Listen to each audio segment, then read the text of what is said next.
ઐતિહાસિક પાવાગઢ પરિક્રમાનો આજથી પ્રારંભ થયો છે। ધારાસભ્ય જય દત્તસિંહ પરમાર સહિત સાધુ સંતોએ યાત્રાનું પ્રસ્થાન કરાવ્યું।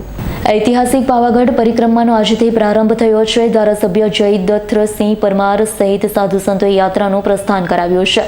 સવારે વાઘેશ્વરી માતાજીના મંદિરથી 44 કિલોમીટર લાંબી 9મા ચરણથી પાવાગઢ પરિક્રમાનો પ્રારંભ થયો છે। દુર્ગમ રસ્તા અને જંગલમાંથી પસાર થતી યાત્રામાં સમગ્ર ગુજરાતથી ભક્તો જોડાયા। વિસરાયેલ ગયેલ ઐતિહાસિક પાવાગઢ પરિક્રમાનો 9મા ચરણનો પ્રારંભ થયો છે। પાવાગઢ નિજ મંદિર પહોંચ્યા બાદ યાત્રા સમાપ્ત થશે। પવિત્ર પાવાગઢ પરિક્રમા એટલે માતાજીની આશીષ મેળવવાની જે પરિક્રમા છે, જેને સદીઓ પૂર્વ ભૂલાઈ દેવામાં આવી હતી વિદેશી આક્રાંતાઓ દ્વારા, જેનું 10 વર્ષ પહેલાં પાવાગઢ પરિક્રમા સમિતિ અને પાવાગઢના બધા જ મિત્રોથી ચાલુ કરેલી આ પરિક્રમાનું આજે 9મું સ્વરૂપ જ્યારે થઈ રહ્યું છે, ત્યારે હજારોની સંખ્યામાં રજીસ્ટ્રેશનો થયા।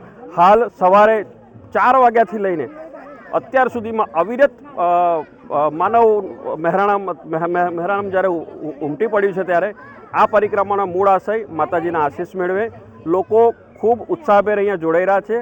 વિસામાં અને જમવાની વ્યવસ્થા અને બધી જ વ્યવસ્થાને પણ પાવાગઢ પરિક્રમા સમિતિ આવકારે છે। આવો બધા પાવાગઢ પરિક્રમાને હજુ વધારે વેગવંતી બનાવીએ। 86 વર્ષના બુઝુર્ગ હોય કે પછી 10 વર્ષનો નાનો ભૂલકો હોય, તે પણ આ પરિક્રમાને ઉત્સાહભેર ઉજવે છે। એ જ અભ્યર્થના પાવાગઢ પરિક્રમાને હજુ પણ વેગ મળે।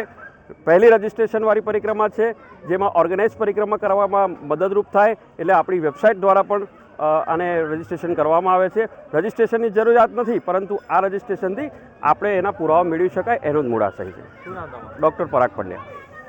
ઇકબાલ શેખનો રિપોર્ટ, S9 ન્યૂઝ, પંચમહાલ। અમારી તમામ માહિતીથી અપડેટ રહેવા માટે જોડાયેલા રહો S9 ન્યૂઝ સાથે।